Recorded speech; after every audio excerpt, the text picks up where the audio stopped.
బంతలే కాశ్మీర్ బంతలు భీములపట్నం బంతలు బంతలే బంతలే వస్తున్నానమ్మా రండమ్మా రండి. ఏమేమున్నాయి బొంతలు? మీకేం కావాలో అన్ని రకాల బంతులు ఉన్నాయమ్మా, చూసుకోండి. ఇదెంత? ఇదే కాశ్మీర్ బంతమ్మా, ఇది 350. అబ్బో చాలా ఎక్కువే. 150కి ఇస్తావా? ఏటమ్మా 150 రూపాయలకి సాపే రాదు, ఇంకా బొంతటేస్తుంది. సర్లే, నా దగ్గర పాత బొంత ఉంది, అది ఇచ్చి 100 ఇస్తాను, ఇచ్చేయి. పొద్దున్నే బోని బేరం సెంటిమెంట్ ఒకటి. సరేనమ్మా ఇల్లు పట్టండి పట్టండి. ఇలా బేరాలు ఆడితే మా బతుకులు ఇంకేం బాగుపడతాయి. ఇలాగే ఉన్నాం. ఇదేటమ్మా ఇంత బరువుగా ఉంది? పాత బొంత కదా, బాగా దూరు పట్టించినట్టుగా ఉంది. అమ్మా ఇదిగోటమ్మా మీ బొంత. మా ఆయన మెచ్చుకుంటాడు. బెంగళూరు బంతలు ఏమండి ఏమండి, ఈ రోజు నేను మంచి పని చేశాను. చేసిన పని అంటే చెప్పు, మంచిదో కాదో నేను చెప్తాను. చెప్పాక మీరు నన్ను ముద్దులతో ముంచెత్తనంటే చెప్తాను బాబు. అంత మంచి వార్త అయితే చెప్పే, మంచి మూడ్ లో ఉన్నాను. రోజు మీరు ఆ పాత బొంత మీద పడుకోవడం చూసి తట్టుకోలేక పుట్టింటికి వెళ్ళిపోదాం అనుకుంటున్నా. అచ్చా కాదండి, మీకు బొంత అంటే ఇష్టం కదా. రాను, భవిష్యత్తు బొంతలోనే కదా ఉంది. అందుకే మీకు కొత్త బొంత కొన్నాను. పాత బొంత ఉంది కదే, అది ఇచ్చేసి కొత్తది కొన్నానండి. అది ఇచ్చేసి కొత్తది కొన్నాను. ఏమైందండి? చెప్పవే. అటే ఇటే వెళ్ళాడు. అమ్మా ఇలా బొంతలమ్మే ఎదవడానికి కనపడ్డా? లాభం లేదండి, పోలీస్ బీటింగ్ వల్ల మీ బ్యాక్ బోన్ బెండ్ అయింది. మీరు ఇలాగే ఉంటే ముందు ముందు మీకు అది పనిచేయదు. నడవండి, నడుము. నడుమా? అవును, అది సెట్ అవ్వాలంటే మీరు ఆ పని మానేయాలి. ఏ పని? బెడ్ మీద పడుకోవడం. అంటే అన్నెప్పుడు స్టార్టింగ్ కాదయ్యా, దాని మీద అదో ఇదో వేసుకుని పడుకోవాలి. దేని మీద? ఏదేది? నేల మీద చాపో బొంతో వేసుకుని పడుకోవాలి. అయినా నడుము లేకపోతే కత్తికి పిడి లేనట్టేనండి, ఆలోచించుకోండి. సరేలేవయ్యా డాక్టరు, ఏ బొంత మీద పడుకుంటాలే. రే మార్కెట్కి వెళ్ళి మంచి బొంత ఒకటి కొనుక్కురండ్రా. బెంగళూరు బంతలు బంజారా బంతలు వారిని అబ్బా మంచి బొంత ఒకటి కొనుక్కురండ్రా అంటే మీరే బొంతలో గెలుస్తారు ఇద్దరా? అరిసింది మేము కాదనా, బయటోడు బొంతలోడు. అబ్బా కరెక్ట్ టైంకి వచ్చాడే. రే వెళ్ళి మంచి బొంత ఒకటి తీసుకురా పో. డబ్బులు బొంతలు వస్తున్నాను బాబా. ఏదో మంచి పేరు మీద తగిలినట్టుకుందా, రండి బాబా. ఆగు, ఆ బొంత ఎంత? ఇది 300. అట్లా కాదు కానీ ఇంకో మాట చెప్పు. 300 ఇచ్చేయండి. నేను మార్చమన్నది భాష కాదు, రేటు. ఆ భాష అన్న రేట్ అన్న మాటికి మారదు. 100 ఇస్తా ఇవ్వయా. ఏమంటే 100కి 150కి. అదిగో ఈ పాత బొంత వస్తుంది, కావాలంటే తీసుకోండి. సరే ఏదో ఒకటి. ఏమంటే మరి 100 కొత్త బొంత తీసుకోవచ్చు కదా. 100 మాకు బొక్క, ఆ బండోడు అనుకోనికి ఏదైతే ఏముంది. సర్లే తీసుకెళ్ళు, నీ లెక్క బాగుంది ఇవాళ.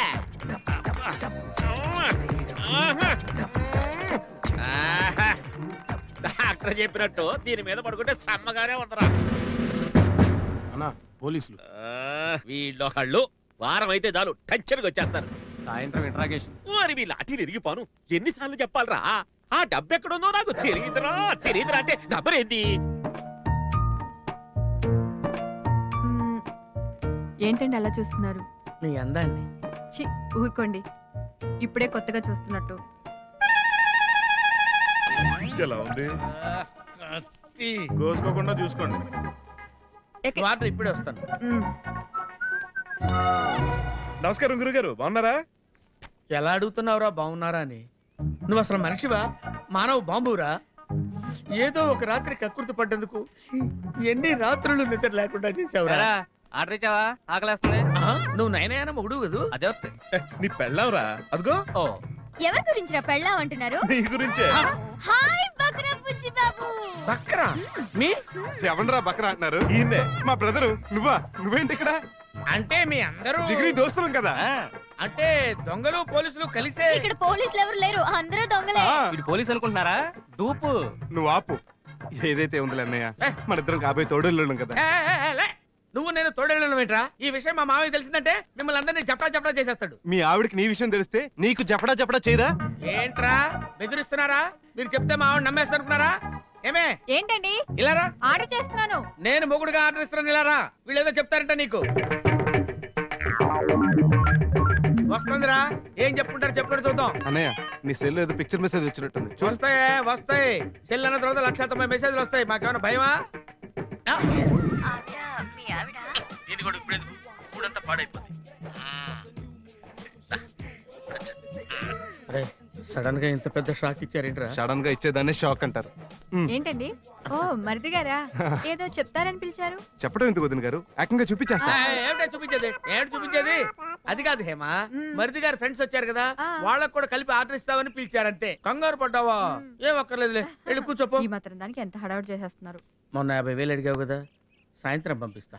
50,000 ఏంటి? నేను అడిగింది 75,000 కదా. ఓ 1,00,000. 75 టైం చేసుకో. ఫస్ట్ చూసిన డిజైన్స్ బాగున్నాయి కదా. అర్చన, కృష్ణ మనోహరి. అయ్యో అన్నయ్య, గ్లూకోజ్ మర్చిపోయాను. కృష్ణ మనోహర్ ఏంటి ఇక్కడ? మామయ్య నువ్వు వెళ్ళి తీసుకురా. నిన్ను ఏయ్, ఆ అమ్మాయి ఎవరే? నీ కాంపిటీషన్ అనుకుంటానే. ఏయ్ కృష్ణ, ఎక్స్క్యూజ్ మీ, కృష్ణ మనోహర్ పక్కన అమ్మాయి ఎవరు? అసలు కృష్ణ మనోహర్ ఎవరమ్మా? ఇప్పుడు మీతో మాట్లాడే అతను. ఆడు కృష్ణ మనోహరో రామ్ మనోహరో కాదమ్మా, మా బ్లేడ్ బాబ్జీ గాడు. మీరేదో పొరపాటు పడుతున్నారు. మా రాజమండ్రిలో అన్ని చిన్నప్పటి నుంచి చూస్తున్నాను, నాకు తెలదమ్మా. అది కాదండి, అది అతను ఇక్కడ పోలీస్ ఆఫీసర్. ఏంటి ఆడు పోలీసా? వైజాగ్ లో ఉన్నది సముద్రం కాదు, పెద్ద చెరువు అంటే నమ్ముతాను గాని మా దొంగ బాబ్జీ గాడు పోలీస్ ఏంటమ్మా? ఇంకా నయం, పోలీస్ అన్నావు, ప్రధానమంత్రి అన్నావు కాదు. బాబాయ్ ఇదిగో ఖర్చులకి డబ్బు నీ దగ్గర ఉంచు. బ్లేడ్ బాబ్జీ, నీ వేషం మోసం తెలిసిపోయిందని షాక్ అయ్యావా బ్లేడ్ బాబ్జీ? ఏయ్, ఎవరు నువ్వు? మా అన్నయ్య మీద అలా నోరు పారేసుకుంటున్నావు. గౌరీ నువ్వు ఆగు. అర్చన నేను చెప్పేది విను. అక్కర్లేదు. అర్చన గారు, వాడి గురించి మీకు పూర్తిగా తెలియదు.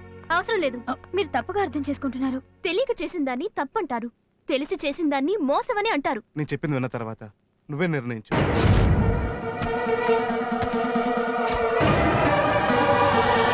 నేను చేసిన దానికి శిక్ష పడుతుందని మాకు తెలుసు, అయినా నమ్మిన వాళ్ళ కోసం మేము ఏం చేయటానికైనా రెడీ. అయితే నేను కూడా రెడీ. దేనికి? నేను నమ్మిన నీకోసం ఏం చేయడానికైనా రెడీ. నమస్తే అండి. ఏం కావాలి? ఎస్ఐ గారిని కలవాలి. అటువైపు వెళ్ళండి.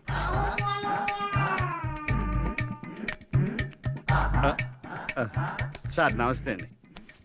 నా పేరు తాపి ధర్మారావు. తాపి పని చేస్తుంటా అండి. తాపి పనులు దోపి పనులు ఇక్కడేం లేవు, వెళ్ళి వేరే చోట ట్రై చేసుకో. నేను పని కోసం రాలేదండి. మరి పనిలోకి వచ్చావా? కంప్లైంట్ ఇవ్వడానికి వచ్చాను. ఏంటి? నా బొంత పోయిందండి. ఏం పోయింది? బొంత. కోట్లు కోట్లు కనపడకపోతే నేను ఏం చేయాలో తెలియట్లేదు. ఇక్కడ బోడి బొంత కోసం కంప్లైంట్ ఒకట? బొంత బోడిదైనా అది కోట్లు విలువ చేసేదేనండి. మా కుటుంబానికి గచ్చొచ్చిన బొంత, దాని మీద నాకున్న సెంటిమెంట్ తెలియక మా ఆవిడ అమ్మేసిందండి. మరి ఇందాక పోయిందన్నావు అంటే నా దగ్గర నుంచి పోయినట్టే కదండి. ఇదిగో చంద్రయ్య సార్, ఈ కంప్లైంట్ కూడా వెంట చూడు. ఏం ధర్మారావు, బాగున్నావా? మొన్నటి దాకా బానే ఉన్నానండి. ఏమైంది? ఆయన గారి గారాల ముద్దుల బొంత పోయిందంట, కంప్లైంట్ ఏమండి అలా ఏలాకోలం ఆడద్దు. మనలో మన మాట. ఆ బొంత ఎతికిస్తే ₹1,00,000 ఇస్తాను. 2 లక్షలు ఇస్తాను. బొంతకి 2 లక్షల? ఎక్కువ. 100 రూపాయలు పెడితే బజార్లో కొత్త బొంత దొరుకుతుంది కదా. నన్ను ప్రశ్నలతో బాబు, అది నా సెంటిమెంట్ బొంత అండి, ఎలాగోలా చూసి పెట్టండి. వస్తానండి. ఏం కంప్లైంట్లో ఏంటో, బొంత పోయిన కంప్లైంటే, ముంత పోయిన కంప్లైంటే. తీసి అవతల పడండి సార్. పోను ఉండనివ్వండి సార్, ఎంతైనా బిల్డింగ్ కట్టిన మేస్త్రి. అయినా ఇదేం బొంత సెంటిమెంట్ అండి బాబు. వెతికిస్తే 2 లక్షలు ఇస్తానంటున్నాడు, ఏదో కోట్లు ఖరీదు చేసి. ఏమండి, రేపే అడ్వాన్స్ ఇవ్వాలి. ఎవరికి? దేనికి? కంసాలికి 7 వారాల నగలు ఆర్డర్ ఇచ్చేసాను. ఇస్తావే, మన మైసూర్ మహారాజు గారి ఫ్యామిలీ కదా. ఏంటండి మీరు అనేది? మీరే కదా ఆర్డర్ ఇమ్మన్నారు. లక్ష్మీదేవి తలుపు తెరిచింది అన్నారుగా. ఆ తెరిచిన తలుపుల్ని బలవంతంగా మూసేసావు కదే. బంగారు బొంతను అమ్మేసావు కదే.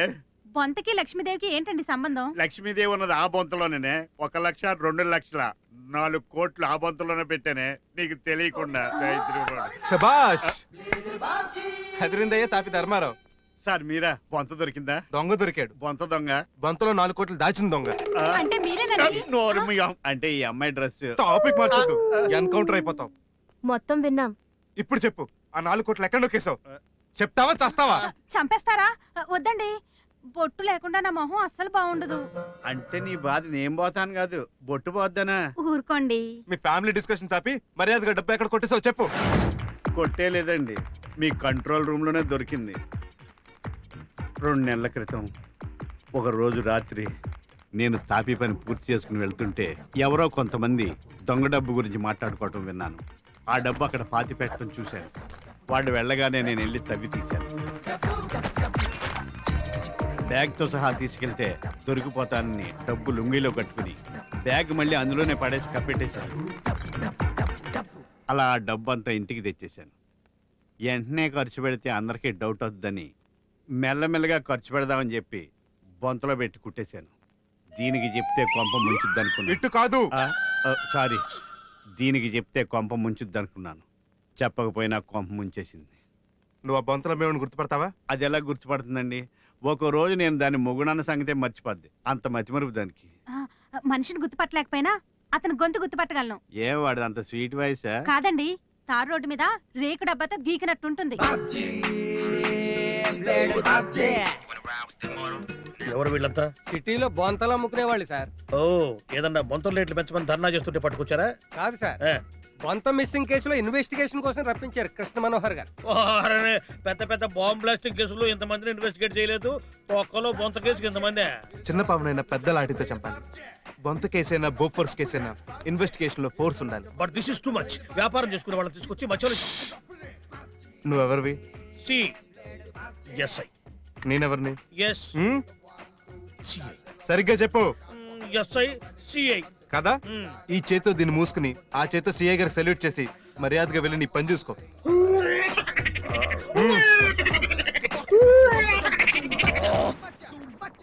చూడండి,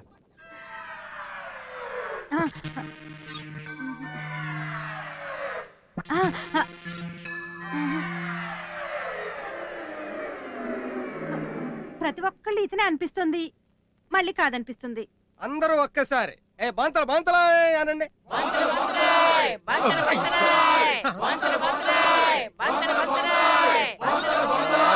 ఏంటండి ఇది? మాకు మంచి బిజినెస్ టైం ఇది. మర్డర్ చేసిన నిలబెట్టినట్టు తీసుకొచ్చి నిలబెట్టారు మాకు ఇక్కడ. ఏంటమ్మా 150 రూపాయలకి సాపేరాదు, ఇంకా బొంతటేస్తుంది. ఈ టైంలో 4-5 బొంతల మధ్య తెలుసా? అదే గుంటు, అదే గుంటు. ఎస్, తార్ రోడ్ మీద రేకు డబ్బతో గీకితే వచ్చే సౌండ్ ప్రపంచంలో ఈ గొంతుకి ఎవరికి ఉండదు. ఏంటండి ఈ ఆలోకాలు? గొంతులో చెప్పతే స్టేషన్ లో తోసేస్తారేటి? ముందు నువ్వు ఇట్రా. ఆవిడ నీకు పాత బొంత ఇచ్చి కొత్త బొంత కొనుక్కుంది, గుర్తుందా? ఆవిడ ఇచ్చిన పాత బొంత దుంపట్టేసి బరువు ఎక్కింది. అదే విషయం అక్కడ అడిగితే అక్కడే చెప్పేస్తారు కదా. ఇప్పుడు ఆ బొంత ఎక్కడుంది? అది ఎవడో కొనుక్కున్నాడు కదా. కొనేసుకున్నాడా? వాడెవడు? 1,00,000 మందితో బిజినెస్ చేస్తుంటాం. ఆడెవడా వివరాలు మాకదే తెలుస్తాయి. పోనీ ఏ ఏరియాలో అమ్మేవో అదే నువ్వు గుర్తుందా? అది లీలామాల్ వెనక సందులో చిన్న సిమెంట్ రోడ్డు ఉంది. ఆ రోడ్డు చివర్లో నల్ల గేటు, ఆ ఇంటి ముందు రమ్మేన్. సర్లేరా. ఆఫ్టర్ ఆల్ ఒక బొంత కోసం వీడింత టెన్షన్ పడుతున్నాడేంటి? అంటే ఇందులో ఏదో సంథింగ్ హై. వీళ్ళందరినీ పంపించేయండి. అలాగే మీరు కూడా జీప్ రెడీ చేయండి. సార్ సార్ ఏం సార్ అంత హడావుడిగా బయలుదేరుతున్నారు? మా ఆవిడ కాల్ జారిందంటమ్మా. ఏందంత రియాక్షన్ ఇచ్చావు? కాల్ జారటం అంటే నువ్వు 204 తో జారినట్టు కాదు, బాత్రూమ్ లో జారి పడిందంట. మీ నోట్లో నోరు పెట్టాను చూడండి. సార్ మీ కాంప్లిమెంటరీ సూట్ కేసు మీరు ఒక్కరే తీసుకెళ్ళలేదు. పెట్టవయ్యా వెనక సీట్ లో, నెట్టవయ్యా జీపు.